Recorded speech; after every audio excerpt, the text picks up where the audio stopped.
नमस्कार दोस्तों, आज फिर मैं एक नई कहानी के साथ उपस्थित हूँ आपके लिए। और आज की मेरी कहानी का नाम है अकबरी लोटा। बहुत ही इंटरेस्टिंग, बहुत ही अमेजिंग स्टोरी है। जब मैंने इसको पढ़ा ना तो मैं बहुत ज़्यादा आकर्षित हुई इस स्टोरी को सुनकर, और बहुत ही मज़ेदार है स्टोरी।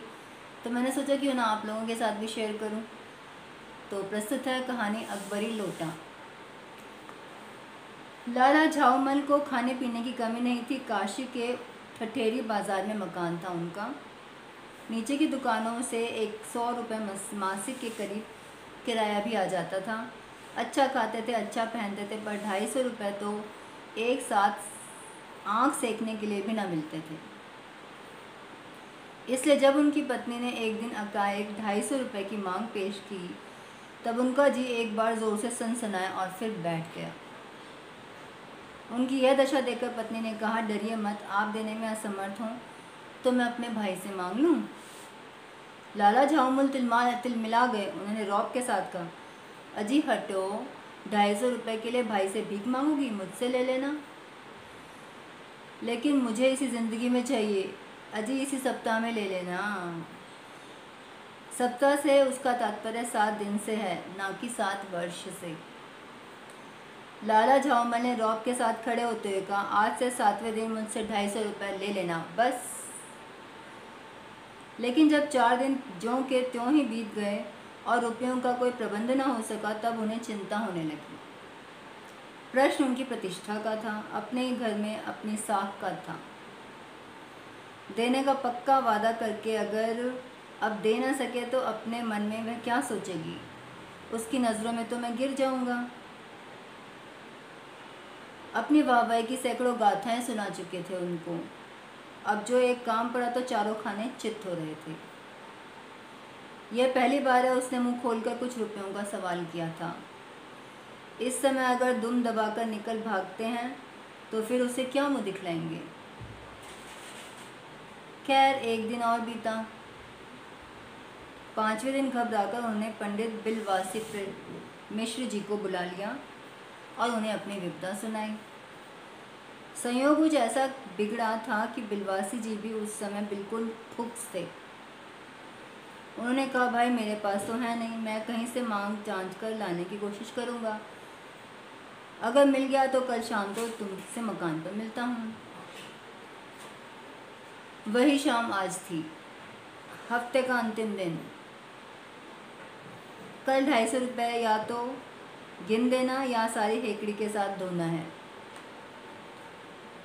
यह सच है कि कल रुपया ना आने पर उनकी स्त्री उन्हें डामल फांसी न कर देगी, केवल ज़रा सा हंस देगी, पर वह ऐसी कैसी होगी? कल्पना मात से झाऊमल में मरोड़ पैदा हो जाती थी। आज शाम को पंडित बिलवासी मिश्र का आना था। यदि ना आए तो, या कहीं रुपये का प्रबंध ना कर सके तो क्या होगा? यही परेशानी उन्हें अंदर अंदर खाई जा रही थी। इसी उधेड़-बुन में पड़े लाला झाऊमल छत पर टहल रहे थे। कुछ प्यास मालूम हुई। उन्होंने नौकर को आवाज़ दी। नौकर नहीं था, खुद उनकी पत्नी पानी लेकर आई। वह पानी तो ज़रूर लाए, पर गिलास लाना भूल गई थी। केवल लोटे में पानी लेकर प्रकट हुई। फिर लोटा भी संयोग से वह जो सबसे बेढंगी सूरत के कारण लाला झाऊमल को सदा से नापसंद था तो नया, 1-2 साल ही बना था, पर कुछ ऐसे गड़न उस लोटे की थी कि उसका बाप डमरू माँ चिलम रही हो। लाला ने लोटा ले लिया। बोले कुछ नहीं, अपनी पत्नी का अदब मानते थे। मानना ही चाहिए, इसी को सभ्यता कहते हैं। जो पति अपनी पत्नी का ना हुआ वह पति कैसा। फिर उन्होंने यह भी सोचा कि लोटे में पानी दे तब भी गनीमत है। अब अगर चूं कर देता हूँ तो बाल्टी में भोजन मिलेगा, फिर तब क्या करना बाकी रह जाएगा। बड़ी विपदा थी। लाला अपना गुस्सा पीकर पानी पीने लगे। उस समय वे छत की मुंडेर के पास ही खड़े थे। जिन बुजुर्गों ने पानी पीने के संबंध में यह नियम बनाए थे कि खड़े खड़े पानी ना पियो, सोते समय पानी ना पियो, दौड़ने के बाद पानी ना पियो, उन्होंने पता नहीं कभी यह नियम भी बनाया था कि नहीं कि छत की मुंडेर के पास खड़े होकर पानी ना पियो। जान पड़ता है कि इस महत्वपूर्ण विषय पर उन लोगों ने कभी कुछ नहीं कहा है। लाला झामर मुश्किल से एक दो घूंट ही पी पाए होंगे कि न जाने कैसे उनका हाथ हिल उठा और लोटा छूट गया। लोटे ने दाएं देखा न बाएं, बस वह नीचे गली की ओर चल पड़ा। अपने वेग से उल्का को लजाता हुआ वह आंखों से ओझल हो गया।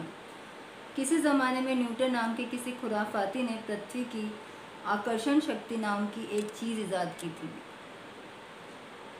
कहना ना होगा कि यह सारी शक्ति उस समय लोटे के पक्ष में थी। लाला को काटो तो बदन में खून नहीं। ऐसी चलती हुई गली में ऊंचे तिमंजिले से भरे हुए लोटे का गिरना हंसी खेल नहीं था। यह लोटा न जाने किस अनाधिकारी के झोपड़े में काशीवास का संदेश लेकर पहुंचेगा। कुछ ऐसा भी हुआ है या नहीं, गली में जोर का हल्ला उठा। लाला झाऊमल दौड़कर नीचे आए, तब एक भारी भीड़ उनके आंगन में घुस आई। लाला झाऊमल ने देखा कि इस भीड़ में प्रधान पात्र एक अंग्रेज है जो नखशीश से भीगा हुआ था, पूरा सर से लेकर पांव तक भीगा हुआ था, और जो अपने एक पैर को हाथ से सहलाता हुआ दूसरे पैर पर नाच रहा है। उसी के हाथ पास में अपराधी लोटे को भी देखकर लाला झाऊमल जी ने फौरन 2 और 2 जोड़कर स्थिति को समझ लिया। गिरने के पूर्व लोटा एक दुकान के साइबान में टकराया। वहां टकराकर उस दुकान पर खड़े उस अंग्रेज को अपने सांगोपांग स्नान कराया और फिर उसी के बूट पर आ गिरा। उस अंग्रेज को जब मालूम हुआ कि लाला झाऊमल ही उस लोटे के मालिक हैं, तब उसने केवल एक काम किया, अपने मुंह को खोलकर खुला छोड़ दिया। लाला झाऊमल को आज ही मालूम हुआ कि अंग्रेजी भाषा में गालियों का ऐसा प्रकांड कोश है। इसी समय पंडित बिलवासी मिश्र भीड़ को चीरते हुए आंगन में आते दिखाई दिए। उन्होंने आते ही पहला काम यह किया कि उस अंग्रेज को छोड़कर और जितने आदमी आंगन में घुसे थे सबको बाहर निकाल दिया। फिर आंगन में कुर्सी रख कर उन्होंने साहब से कहा, आपके पैर में शायद कुछ चोट आ गई है, अब आप आराम से कुर्सी पर बैठ जाइए। साहब बिलवासी को धन्यवाद देते हुए बैठ गए और लाला झाऊमल की ओर इशारा करके बोले, आप इस शख्स को जानते हैं? बिल्कुल नहीं, और मैं ऐसे आदमी को जानना भी नहीं चाहता जो राहगीर चलतों पर लोटे के से वार करे।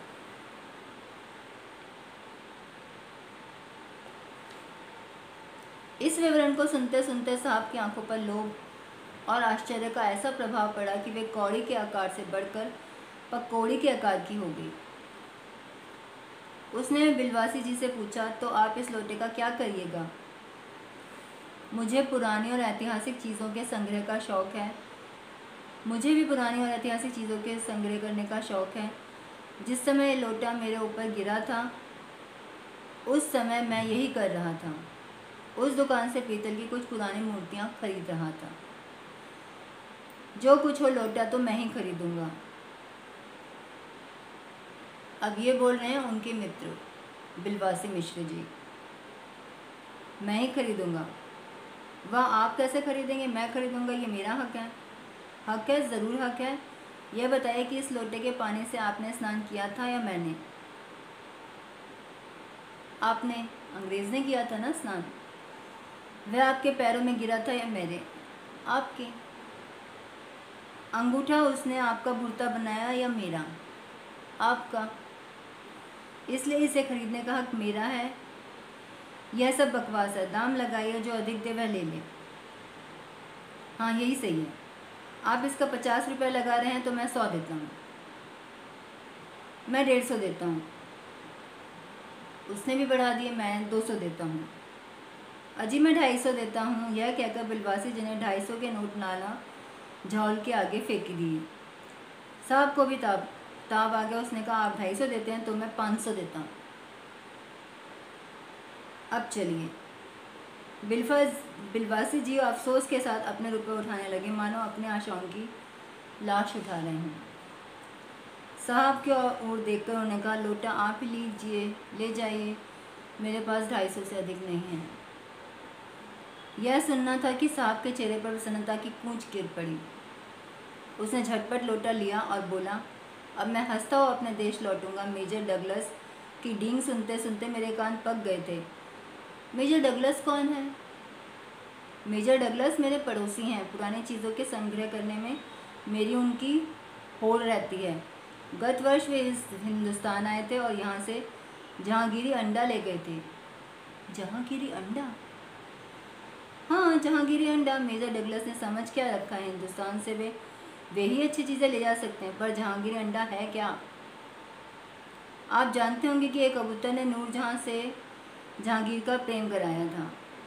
जहांगीर के पूछने पर कि मेरा एक कबूतर तुमने कैसे उड़ जाने दिया, नूरजहां ने उसके दूसरे कबूतर को उड़ाकर बताया कि ऐसे। उसके इस भोलेपन पर जहांगीर दिलो जान से निछावर हो गया। उसी क्षण से उसने अपने को नूरजहां के हाथ कर दिया। कबूतर का यह एहसान अब नहीं भुला सका। उसके एक अंडे को बड़े जतन से रख छोड़ा, एक बिलोर की हांडी में। वह उसके सामने टांग कर रहता है। बाद में वही अंडा जहांगीरी अंडा के नाम से प्रसिद्ध हुआ। उसी को मेजर डगलस ने पारसाल दिल्ली में एक मुसलमान सज्जन से 300 रुपये में खरीदा। यह बात? हाँ, पर अब मैंने आगे दून की नहीं ले सकते। मेरा अकबरी लोटा उनके जहांगीरी अंडे से भी एक पुश्त पुराना है। साहब ने लाला झाऊमल को 500 रुपये देकर अपनी राह ली। लाला झाऊमल का चेहरा इस समय देखता बनता था।